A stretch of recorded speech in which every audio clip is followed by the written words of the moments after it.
Welcome to studio S news bulletin. ముందుగా headlines.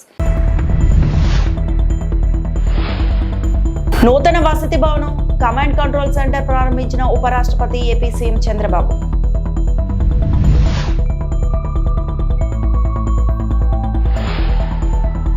TDP బీజేపీలకు big shock, YCP పార్టీలోకి చేరిన కీలక నేతలు.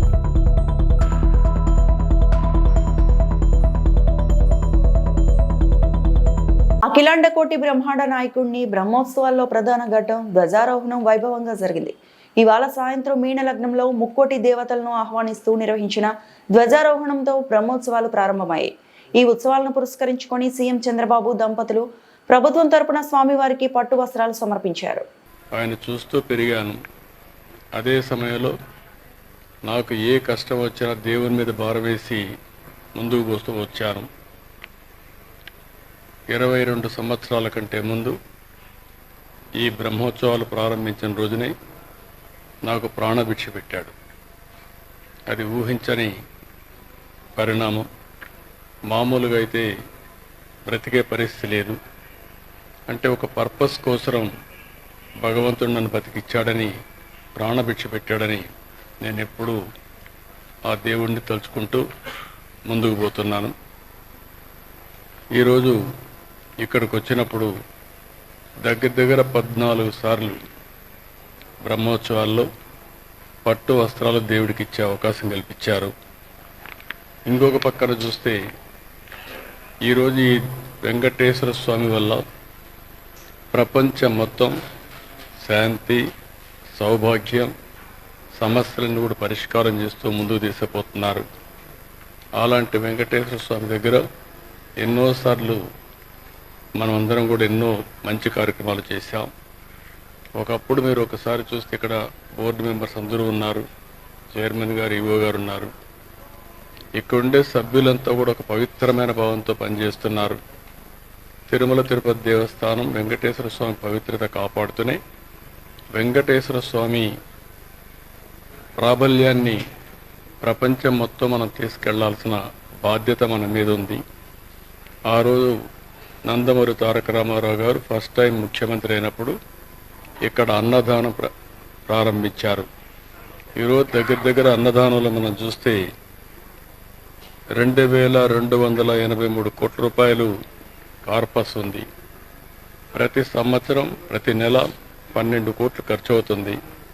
14 కోట్ల రూపాయలు ఆదాయం వచ్చే పరిస్థితి అన్నదానానికి వస్తూ ఉంది. వడ్డీతోనే దీన్ని పూర్తి చేసే పరిస్థితి వస్తుంది. ఈరోజు టీటీడీ బోర్డులో ఉండే మెంబర్స్ని, చైర్మన్, ఈఓని అందరినీ కోరుతున్నా, మీరు కూడా టీటీడీ టెంపుల్స్ ఎక్కడైతే ఉన్నాయో మన ఆధ్వర్యంలో నడిచే టెంపుల్స్ అన్నిటిలో స్టాండర్డైజ్ చేసి ఇక్కడ ఏ విధంగా అయితే అన్నదానం కార్యక్రమం జరుగుతుందో అలాంటి కార్యక్రమం అన్ని టెంపుల్లో చేయాల్సిన మెగా డిఎస్సి ద్వారా ఎంపికైన 15,941 మంది అభ్యర్థులకు గురువారం అమరావతిలో నియామక ఉత్తర్వులు అందిస్తామని విద్యా ఐటీ శాఖల మంత్రి నారా లోకేష్ చెప్పారు. కూటమి ప్రభుత్వం అధికారంలోకి వచ్చాక ముఖ్యమంత్రి తొలి సంతకం మెగా డిఎస్సి పైనే చేశారని, అందుకే ఇది ప్రభుత్వ తొలి విజయమని వివరించారు. కావున అమరావతిలో మెగా డిఎస్సి విజేతలకు నియామక పత్రాలు అందజేసిన ముఖ్యమంత్రి నారా చంద్రబాబు నాయుడు. మీ అందరి కరతాళ ధ్వనుల మధ్య వీరికి శుభాకాంక్షలు తెలియజేద్దామండి. Now we welcome SANL Mathematics from Visakhapatnam, Sri S. Vijay Garu. S. Vijay Garu selected for SANL Mathematics from Visakhapatnam. Congratulations, sir. Tadupari, we request and welcome T. Gunavati Garu, School Assistant Physical Education from Srikakulam. Heartiest congratulations, madam. నేను క్షమాపణ కోరాలనుకుంటున్నా. ఎందుకంటే ప్రభుత్వ విద్యా వ్యవస్థలో రాజకీయాలు దూరంగా పెడతానని హామీ ఇచ్చిన వ్యక్తి, కానీ ఈరోజు గౌరవ ముఖ్యమంత్రి చంద్రబాబు నాయుడు గారితో మేము నడిచినప్పుడు మా యువగలం పాట వేశారు. దానికి మీరందరూ నన్ను క్షమించవలసిందిగా ఈ సభాముఖంగా మిమ్మల్ని అందరినీ కోరుతున్నాం. వేదికమైన గౌరవ రాష్ట్ర ముఖ్యమంత్రి చంద్రబాబు నాయుడు గారికి, బీజేపీ రాష్ట్ర అధ్యక్షులు మాధవ్ గారికి, ఇక్కడికి రాలేకపోయినా అనారోగ్యం కారణం వల్ల రాలేకపోయినా నాకు అన్న సమానమైన పవన్ అన్న గారికి, మీ అందరి బాలయ్య, నా ఒక్కడికే ముద్దల మావయ్య,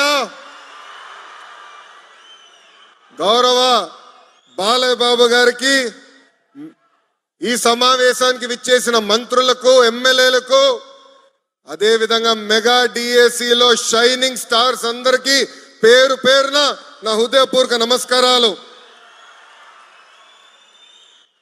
ఇంట్లో మొదటి గురువు అమ్మ, హెడ్ మాస్టర్ నాన్న, కానీ బడిలో గురువులు అమ్మ నాన్న అంత సమానం. అమ్మ నాన్న తర్వాత ఎక్కువ సమయం పిల్లలు ఉండేది గురువుల దగ్గర. ప్రపంచంలో ఒక గొప్ప ఆస్తి ఉంది. ఆ ఆస్తి ఎవరు మన దగ్గర నుంచి తీసుకెళ్ళలేరు, దాంట్లో వాటా అడగలేరు, లేదంటే దొంగలు ఇంట్లో పడి ఆ ఆస్తిని దోచుకోలేరు. ఆ ఆస్తి ఏంటి? ఆ ఆస్తి ఏంటి? విద్య. అలా పవిత్రమైన ఆస్తి పిల్లలకి అందించబోయే ఇక్కడ గురువులందరికీ పేరు పేరున నా హృదయపూర్వక నమస్కారాలు. ఏపీలో అధికార కూటమి పార్టీకి బిగ్ షాక్ తగిలింది. పలువురు బీజేపీ, టీడీపీ కీలక నేతలు వైఎస్ఆర్సీపీలో చేరారు. ఈ క్రమంలో వైఎస్ఆర్సీపీ అధినేత వైఎస్ జగన్ సమక్షంలో వారి పార్టీలో చేరారు. వైఎస్ఆర్సీపీ అధినేత వైఎస్ జగన్ సమక్షంలో వైఎస్ఆర్సీపీలోకి పలువురు నేతలు వచ్చారు. కర్నూలు జిల్లా ఎమ్మిగనూరు బీజేపీకి చెందిన మురహరిరెడ్డి, కిరణ్ కుమార్, టీడీపీకి చెందిన మధు, మల్లికార్జున్ వారి పార్టీలను వీడి వైఎస్ఆర్సీపీలో చేరారు. వైఎస్ జగన్ వారికి పార్టీ కండువా కప్పి వైఎస్ఆర్సీపీలోకి ఆహ్వానించారు. కర్నూలు జిల్లాలో కీలక నేతలు వైఎస్ఆర్సీపీలో చేరడంతో కూటమికి గట్టి ఎదురు దెబ్బ తగిలినట్టు అయింది.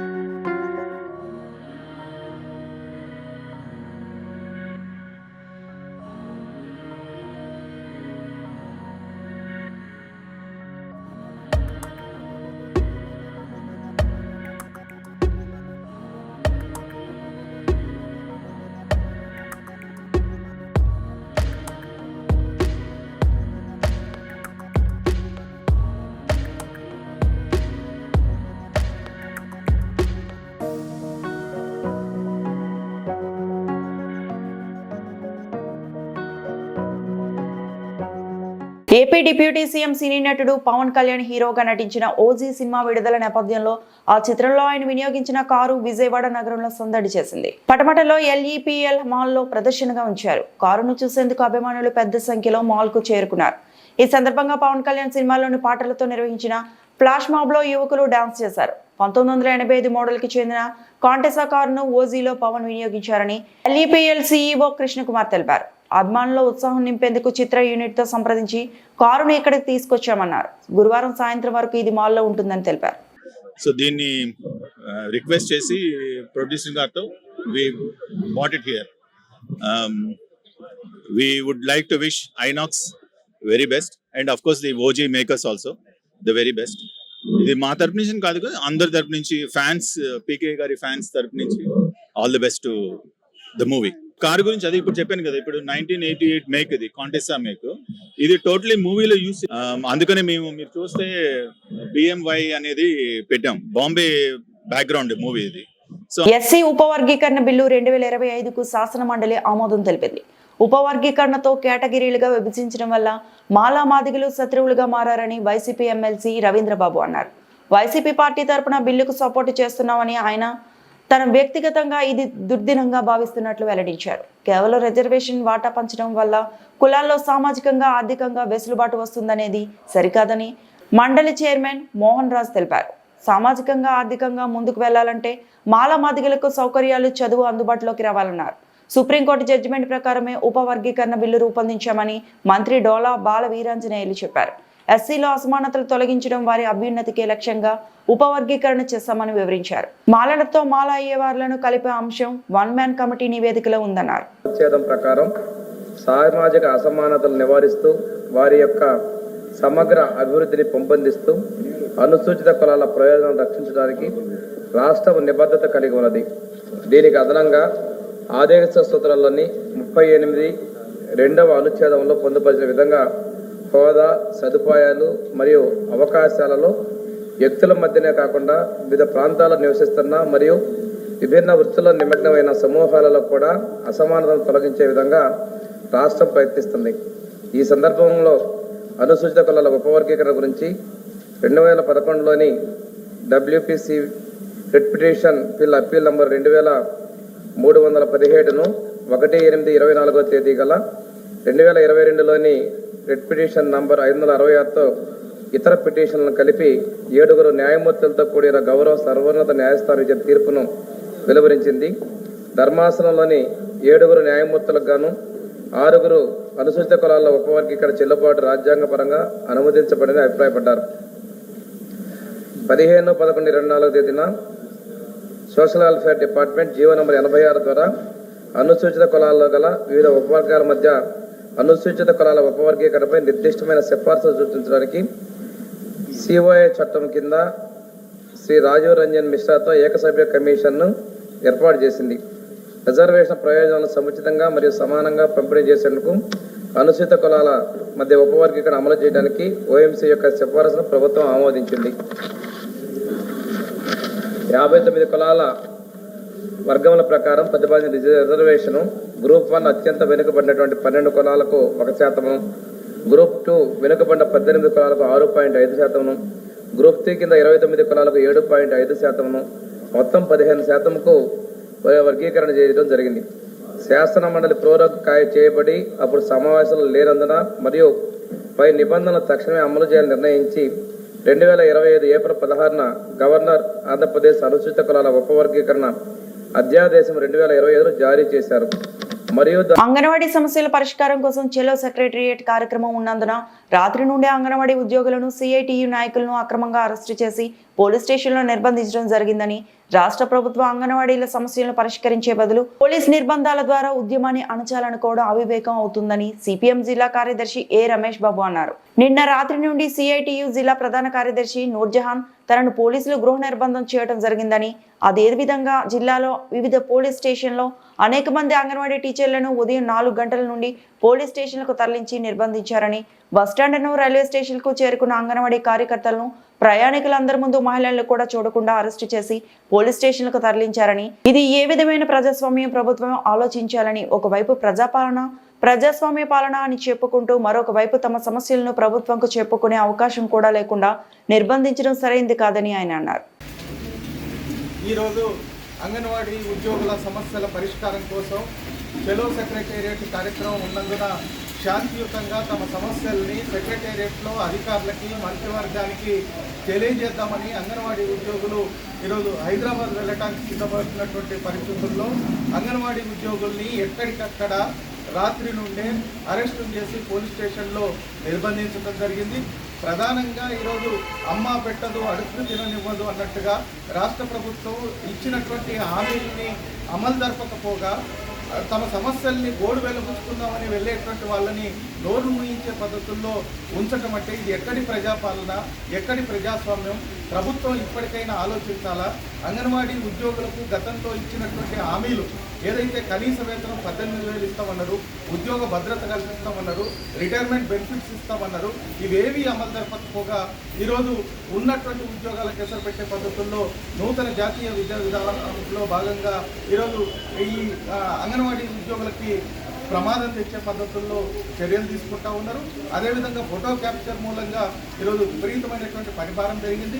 వీటిని పరిష్కరించాలని వెళ్తున్నటువంటి అంగన్వాడీ ఉద్యోగుల్ని అక్రమంగా మహిళలను కూడా చూడకుండా పోలీస్ స్టేషన్లో నిర్బంధించడం అంటే ప్రజాస్వామ్యాన్ని కూలీ చేయటం అవుతుంది. ప్రభుత్వం వెంటనే సమస్యల్ని పరిష్కరించాలా, అంగన్వాడీ ఉద్యోగుల డిమాండ్లను నెరవేర్చాలని కోరుతా ఉన్నాం. లేకపోతే ఈ అరెస్టులతోటి అక్రమంగా నిర్బంధాలతోటి ఉద్యమాన్ని ఆపలేరు. గత పాలకులకు ఏ పద్ధతుల్లో ప్రజలు గుణపాఠం చెప్పారో ఈ ప్రభుత్వానికి కూడా అదే పరిస్థితి వస్తుందని హెచ్చరిస్తా ఉన్నాం. వాళ్ళ బాస్ చంద్రబాబు ఆడించినట్లు రేవంత్ రెడ్డి ఆడుతాడు. కర్ణాటకలో ఆల్మట్టి డ్యాం 5 ఫీట్లు హైట్ పెంచడాన్ని 70,000 కోట్లు ఖర్చు పెడుతున్నారు. అదే 40 లక్షల ఎకరాలకు నీళ్లు ఇచ్చే ప్రాజెక్టు 93,000 కోట్లు పెట్టి కడితే 1,00,000 కోట్లు తిన్నారని ప్రచారం చేశాడు. 93,000 కోట్లు ఖర్చు అయిన ప్రాజెక్టుకు 1,00,000 కోట్లు ఎలా తిన్నారని ఆలోచించారా? 1,00,000 కోట్లు తింటే ఆ బ్యారేజీలు, పంప్ హౌస్లు, సొరంగ మార్గాలు, కాల్వలు, రిజర్వాయర్లు ఎవరు కట్టారు అని కేటీఆర్ ప్రశ్నించారు. రేవంత్ రెడ్డి ఎందుకు ఇయ్యాడు? ఎందుకంటే ఆయన బాస్ కింద ఉన్నాడు చంద్రబాబు నాయుడు. నువ్వు కడితే బరాబర్ మర్యాద ఉండదు రాబాయ్ అంటే కిందికి నీళ్ళు పోవన్నాయి. మరి ఇయ్యాడు ఆయన ఆడిచ్చినట్టు ఈయన పాపం ఈయనదేమని ఈయన కోవట్టు చిన్న మనిషిన వాళ్ళిద్దరు ఎట్లా ఆడిస్తే అట్లా ఆడేటోడు ఈయన చేతులు ఏముంటుంది. అట్లాగే ఇప్పుడు నిన్న మీరు చూసిండ్రు పక్కకు కర్ణాటకలో ఆల్మట్టి డ్యామ్ హైట్ పెంచుతుండ్రు 5 ఫీట్లు. ఒక్క డ్యాము ఆల్రెడీ కట్టి ఉన్న డ్యాము 5 ఫీట్లు పెంచుతందుకు వాళ్ళు ఎంత ఖర్చు పెడుతున్నారు ఎరికేనా? 70,000 కోట్లు ఒక భూసేకరణకే, 70,000 కోట్లు. అదే కేసీఆర్ గారు 40 లక్షల ఎకరాలకు నీళ్ళు ఇచ్చే ప్రాజెక్టు దాని మీద 93,000 కోట్లు ఖర్చు పెడితే తిన్నాడు 1,00,000 కోట్లు తిన్నాడు వేసుకపోయింది ఇంట్లోకి. మనం ఎప్పుడైనా ఆలోచించినామా కనీసం? అరే 93,000 కోట్లు ఖర్చు అయిన ప్రాజెక్టులో 1,00,000 కోట్లు ఎవడెట్లా తింటాడు? మరి 1,00,000 కోట్లు ఈయననే తింటా బరాజులు ఎవడు కట్టిండు? ఆ పంప్ హౌజ్లు ఎట్లా కట్టిర్రు? ఆ సొరంగ మార్గాలు ఎట్లా కట్టిర్రు? మరి ఆ మొత్తం కాలువలు ఎట్లా కట్టిండ్రు? గన్ని రిజర్వాయర్లు ఎట్లా వచ్చినాయి? గిన్ని నీళ్ళు ఎట్లా వస్తున్నాయి? ఇలా భూమికి బరువు అయ్యేంత పంట ఎడికెళ్ళి వండుతున్నది అని ఎప్పుడైనా కూర్చొని ఆలోచించినవా? తిన్నాడట అంటే తిన్నాడు తినే ఉంటాడు. ఇదిగో పులి అంటే అది గొప్ప ఒక అడిగినోడు లేడు చూసినోడు లేదు. ఎవరు పడతా వాళ్ళు ఏది పడతారు చెప్పుడు మనం నమ్ముడు. ఆయనతో పోయి బాయిలో దుంకుతున్నామా బుందలు దుంకుతున్నామా. మెదక్ జిల్లా నర్సాపూర్ మున్సిపాలిటీ అభివృద్ధి కోసం జీవోఆర్డీ నెంబర్ 545 ద్వారా 15 కోట్ల రూపాయలు మంజూరయ్యాయి. ఈ సందర్భంగా municipal commissioner Sriramachandrareddy, manager B Madhusudan media ముఖంగా మాట్లాడుతూ ఈ నిధులు మున్సిపాలిటీలో 15 వార్డుల్లో రహదారులు, కాలువలు, నీటి సరఫరా, వీధి దీపాలు, ఇతర మౌలిక సదుపాయాలు మెరుగుదలకు ఉపయోగపడతాయని municipal commissioner Sriram Charan Reddy, manager B Madhusudan హర్షం వ్యక్తం చేశారు. ఈ నిధుల ద్వారా నర్సాపూర్ మున్సిపాలిటీ పనులు వాటిల్లో అభివృద్ధి కార్యక్రమాలకు ఎంతగానో ఉపయోగపడతాయని, వాటి యొక్క నిధులకు కృషి చేసిన స్థానిక ఎమ్మెల్యే సునీత లక్ష్మీరెడ్డి గత వారం రోజుల్లో ప్రిన్సిపల్ సెక్రటరీతో మాట్లాడి ఈ నిధులు మంజూరు చేయించడంలో అంతా కృషి చేశారని కృతజ్ఞతలు తెలిపారు. నర్సాపూర్ పట్టణ ప్రజలకు మనము ఈ పండగ ఏర్పాట్లో భాగంగా బతుకమ్మ కోసము ఒక 8-9 ప్రదేశాలలో మేము ఏర్పాటు చేయడం జరుగుతున్నది. ప్రత్యేకమైన లైటింగ్ వ్యవస్థను ఏర్పాటు చేస్తున్నాం. దాంతోపాటుగా శానిటేషన్ యాక్టివిటీస్, అదే వాటర్ సప్లై, వివిధ రకాల సదుపాయాలను కల్పిస్తున్నాము. అలానే ప్రజలందరూ కూడా మన తమ కోఆపరేషన్ అందించి 9వ తారీఖు నాడు సెప్టెంబర్ 29 నాడు మనం సద్దుల బతుకమ్మను నిర్వహిస్తున్నామంటూ చెప్పారు మన గ్రామ పెద్దలు. అదేవిధంగా 2వ తారీఖు నాడు అక్టోబర్ 2వ తారీఖు నాడు దసరా పండుగ నిర్వహిస్తున్నాము. దానికోసం కూడా తగిన ఏర్పాట్లు చేస్తున్నాము. ప్రజలందరూ కూడా అందరూ మంచి వాతావరణంలో పండుగ జరుపుకొని అందరికీ మంచి జరగాలని కోరుకుంటున్నాను. Thank you so much. అందరికీ నమస్కారం. నర్సాపూర్ పట్టణ ప్రజలకు బతుకమ్మ శుభాకాంక్షలు. ఇందులో భాగంగా మనం ఈరోజు చెప్పుకోవాల్సిన విషయం ఏంటంటే, మనకు ప్రభుత్వం నుంచి 15 కోట్ల నగరాభివృద్ధి స్కీమ్లో మనకు రావడం జరిగింది. ఇది మన మున్సిపాలిటీ అభివృద్ధికి ఎంతగానో ఉపయోగపడుతుంది. దీంట్లో వివిధ రకాల అభివృద్ధి కార్యక్రమాలను చేపడుతున్నాము. ముఖ్యంగా మన చెరువుల డెవలప్మెంట్ అంటే beautification and development of tanks ఉన్నాయి. ఇంకా వివిధ రకాల సీసీ రోడ్ల నిర్మాణం, డ్రైన్స్ నిర్మాణం చేపట్టడం దీని ద్వారా ఇది చాలా మున్సిపల్ అభివృద్ధికి ఎంతగానో ఉపయోగపడుతుందని తెలియజేస్తున్నాను. Thank you so much. శాసనసభలో సర్వేపల్లి శాసనసభ్యుడు సోమిరెడ్డి చంద్రమోహన్ రెడ్డి మాట్లాడుతూ సర్వేపల్లి నియోజకవర్గంలో అన్యాయంగా అక్రమంగా టీడీపీ నాయకులపైన నాపైన ఎన్నో అక్రమ కేసులు నమోదు చేశారు అని, అలాగే ఉదయగిరి నారాయణ అనే దళితుడిను అన్యాయంగా అక్రమంగా చంపేశారు అని, అతని మృతిపై సిట్ ఆధ్వర్యంలో విచారణ చేసే దోషులను శిక్షించాలని డిమాండ్ చేశారు. చంద్రమోహన్ రెడ్డి గారు. నమస్కారం. లాస్ట్ 5 years గత 5 సంవత్సరాలు వైసీపీ పరిపాలనలో ఒక ముద్దాయి 13 కేసుల్లో 43,000 కోట్లు విచారణలో తేలి సిబిఐ ఫైల్ చేసిన కేసులో ఒక ముద్దాయి ముఖ్యమంత్రి కావటం, ఈ రాష్ట్రం విచ్ఛిన్న కావటం, ఆంధ్రులుగా తెలుగోళ్ళుగా ఆ తెలుగు వాళ్ళకి అప్రతిష్ట పాలు చేయటం దురదృష్టకరం. అధ్యక్ష, ఇవన్నీ చూశాం. 5 yearsలో వాళ్ళు దోచుకోవటం కాకుండా ప్రతిపక్ష పార్టీ అనేది ఉండకూడదని అందరి మీద కేసులు పెట్టడం, ఆగ్రహణ సాక్షాత్ ముఖ్యమంత్రిగా పనిచేసిన చంద్రబాబు నాయుడు గారిని కేసు సృష్టించి ఒక స్కిల్ డెవలప్మెంట్ అని చెప్పేసి జైల్లో పెట్టడం. అప్పుడు కూడా మేము పూణేకి పోయినాం. ఏ కంపెనీకి అయితే మనం ఆర్డర్ ఇచ్చామో ఆ కంపెనీ యజమాని చేత మాట్లాడించాం. అది పక్క రోజు పేపర్లలో బ్లాస్ట్ అయింది. ఆవేదనతో మాట్లాడాడు. ఒక ఎంపీ వచ్చి కూర్చొని నువ్వు గన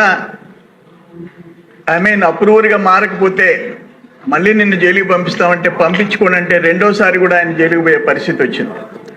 దానికైనా సిద్ధపడ్డాడు, కానీ అబద్ధం అయితే చెప్పనని చెప్పాడు. చంద్రబాబు నాయుడు గారి తప్పు లేదు అని చెప్పాడు. ఫర్ ఎగ్జాంపుల్, నాకు సరేపల్లి కాన్స్టిట్యున్సీలో నేను హైదరాబాద్లో ఉండా, ఉదయగిరి నారాయణ ఒక ఎస్సీ క్యాండిడేట్ చిన్న ఒక బ్రిక్ ఇండస్ట్రీలో ఇటుకురాయి బట్టీలో పనిచేస్తుంటే 2000 అడ్వాన్స్ ఇచ్చినాడని చెప్పి, ఆ తక్కువ కూలిస్తుంటే పక్క బట్టీలోకి పోయినాడని చెప్పి 1వ రోజు 2వ రోజు పిలిచి 3వ రోజు కొడితే చచ్చిపోయినాడు పోలీస్ స్టేషన్లో, పొదలకూరు, నా కాన్స్టిట్యున్సీలో. మనం కలిసి రిప్రజెంట్ చేసాం అది. అవును, ఢిల్లీలో. అప్పుడు ఆ బాడీని తీసుకుపోయి చంపేసి లాకప్ డెత్లో అడవిలో, పక్కన ఉండే అడవిలో ఒక యూకలిప్టస్ చెట్టుకి ఎలాడదీశారు. ఉరేసుకునే వాళ్ళు యూకలిప్టస్ చెట్టుకి ఎలాడారు. అయిపోయింది. నేను హైదరాబాద్ నుంచి ఫ్లైట్లో వచ్చాను, నెల్లూరులో కూర్చున్నాం. 3rd డే, మొదటి రోజు పోస్ట్ మార్టం చేయలే, 2వ రోజు పోస్ట్ మార్టం చేయలే, 3వ రోజు మేము 70 మంది పోయి హాస్పిటల్లో కూర్చున్నాం. ఆ భార్య బిడ్డలు ఏడుపులు చూసాం. రేవంత్ రెడ్డి పెట్టిన ఫ్రీ బస్సులోనే సచివాలయానికి వచ్చి రేవంత్ రెడ్డికి వ్యతిరేకంగా నినాదాలు చేస్తున్న అంగన్వాడీ టీచర్లు తమ డిమాండ్లు పరిష్కరించాలని అడిగితే అరెస్టులు చేస్తారా అంటూ ఆగ్రహం. సచివాలయం ముట్టడికి దాదాపు బస్సులోనే వస్తున్న అంగన్వాడీ టీచర్లను అదే బస్సులో పోలీస్ స్టేషన్ కు తరలిస్తున్న పోలీసులు.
ఈ వార్తలు ఇంతటితో సమాప్తం.